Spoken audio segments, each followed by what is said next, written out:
Morning student. आज हम हिंदी में पाठ 7 बीरबल की खिचड़ी पढ़ेंगे और समझेंगे। ठीक है।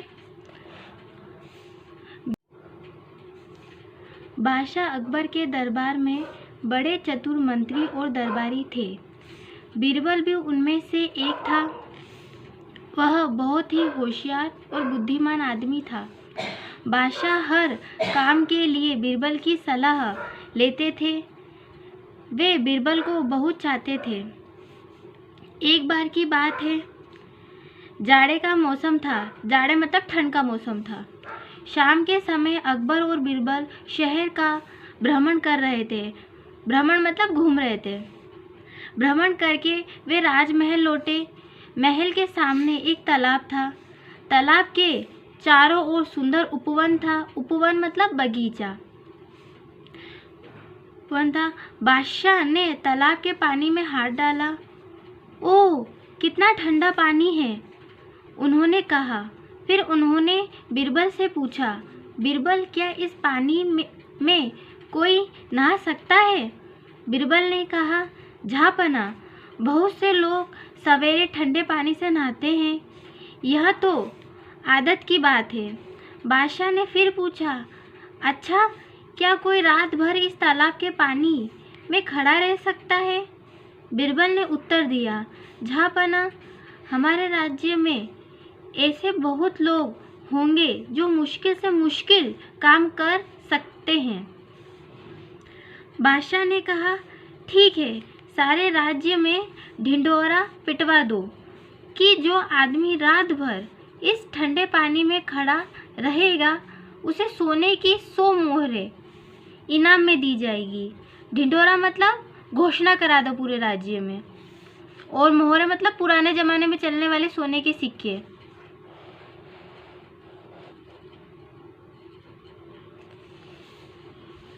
दूसरे दिन सारे राज्य में ढिंढोरा पीटा। एक गरीब आदमी ने ऐलान सुना। उसने सोचा, थोड़ी ठंड सह ले तो 100 मोहरें मिल जाएंगी, इससे गरीबी दूर हो जाएगी। उसने यह बात राजा तक पहुंचाई। राजा ने उसे बुलवाया। उसी रात वह महल में पहुंचा और तालाब में उतरा। पानी बहुत ठंडा था। उसे पहले बहुत ठंड लगी।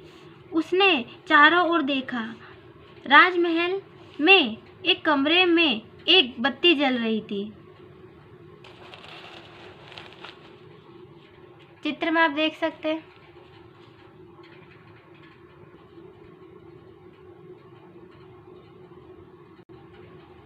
बत्ती जल रही थी। उसने सोचा कि एक ही रात की बात है, बत्ती बुझ जाएगी और सवेरा हो जाएगा। थोड़ी सर्दी सह लूँगा तो मेरी गरीबी दूर हो जाएगी। सोचते सोचते उसने पूरी रात गुजार दी। सवेरा हुआ। बीरबल ने आकर उसे गरम कपड़े पहनाए, गरम गरम खाना दिया, फिर उसे घर भेज दिया। कुछ देर आराम करके वह आदमी इनाम लेने के लिए दरबार में आया। बादशाह ने पूछा, क्या तुम ही वह आदमी हो जो पानी में खड़े थे? बताओ, तुम इतनी ठंड में पानी में कैसे खड़े रहे? उसने कहा, जहाँपना, मुझे ठंड तो बहुत लगी थी। मैंने महल में जलती बत्ती को देखते देखते रात बिता दी। तभी एक दरबारी उठकर बोला, जहाँपना, यह तो राजमहल की रोशनी की गर्मी की वजह से पानी में खड़ा रहा। इसको इनाम कैसे मिल सकता है? बादशाह ने कहा, ठीक है, इसे इनाम नहीं मिलना चाहिए। गरीब बेचारा उदास मन से घर लौट गया। बीरबल चुपचाप खड़ा रहा। उसने कुछ नहीं कहा। कुछ दिन बीते। एक दिन बीरबल ने बादशाह से कहा, जहाँपना, आप रोजाना शाही खाना खाते हैं। आप मेरी बनाई खिचड़ी खाएंगे तो उंगली चाटते रह जाएंगे। बादशाह बोले, ऐसी बात है, फिर तो एक दिन तुम हमारे लिए खिचड़ी ज़रूर बनाओ। हम सब खाने आएंगे। तय हुआ कि दूसरे दिन बीरबल खिचड़ी बनाएगा। तब बादशाह, बेगम और दरबारी खिचड़ी खाने बीरबल के घर जाएंगे। ठीक है। दूसरे दिन दोपहर को सब लोग बीरबल के घर पहुँचे। बीरबल ने सबको बैठक में बिठाया, फिर बोला, बस थोड़ी देर में खिचड़ी तैयार हो जाएगी। इंतज़ार करते करते काफ़ी देर हो गई, पर खिचड़ी का कहीं नाम नहीं। बादशाह ने पूछा, बीरबल देर क्यों हो रही है? वह बोला, बस कुछ देर इंतज़ार करें, खिचड़ी लगभग तैयार है। 1 घंटा और बीता। भूख के मारे सबकी हालत ख़राब थी, लेकिन खिचड़ी का कोई नाम नहीं। बादशाह ने गुस्से से कहा, बीरबल, यह क्या तमाशा है? खिचड़ी कहाँ है? भूख के मारे हम सब बेहाल हैं। बीरबल ने कहा, जहाँपना, खिचड़ी बन रही है, थोड़ी देर और। बादशाह ने कहा, तुम्हारी खिचड़ी कहाँ बन रही है? चलो दिखाओ। बीरबल उन सबको लेकर पीछे बाग में गया।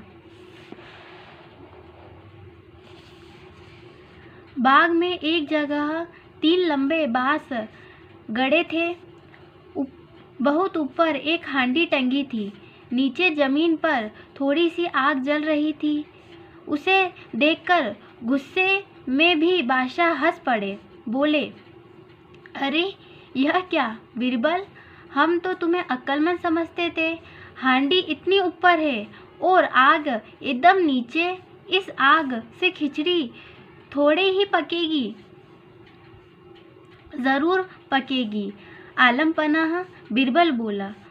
बादशाह ने कहा, आग की गर्मी हांडी तक पहुंच ही नहीं सकती। बिना गर्मी के खिचड़ी कैसे पकेगी? यह सुनकर बीरबल बोला, जहाँपना, पहले मैं भी यही सोचता था, लेकिन जब तालाब में खड़े आदमी को राजमहल की रोशनी से गर्मी मिल सकती है, तो यह आग हांडी तक कैसे नहीं पहुंचेगी? यह सुनकर बादशाह अकबर की समझ में आ गया कि बीरबल क्या कहना चाहता है। उन्होंने कहा, बीरबल, सच में तुम बहुत बुद्धिमान हो। दरबारी के कहने पर मैंने उस गरीब को इनाम नहीं दिया। तुम कल उसे दरबार में लाओ, हम उसे इनाम ज़रूर देंगे। दूसरे दिन वह गरीब आदमी राजमहल आया। बादशाह ने उसे 100 मोहरें दी और बहुत से कपड़े दिए। बीरबल मन ही मन मुस्कुरा रहा था। तब से बीरबल की खिचड़ी एक कहावत बन गई। जब किसी कार्य के पूरे होने में अधिक समय लग रहा होता है, तो लोग कहते हैं, अरे यह तो बीरबल की खिचड़ी हो गई। ठीक है, अब हम इस पाठ के शब्दार्थ समझेंगे। बुद्धिमान, समझदार, जाड़ा, ठंडी का महीना, भ्रमण, घूमना, उपवन, बगीचा, जहाँपना, बादशाह के लिए एक संबोधन, ढिंढोरा पीटना, डुग्गी बजाकर घोषणा होना, मोहर, सोने का सिक्का, ऐलान, घोषणा, शाही खाना, बादशाह का भोजन, इंतज़ार, प्रतीक्षा, बेहाल, बुरी दशा, आलमपना, बादशाह के लिए आदर सूचक संबोधन। ठीक है, आज हमने पाठ 7 बीरबल की खिचड़ी पढ़ा और समझा। ठीक है।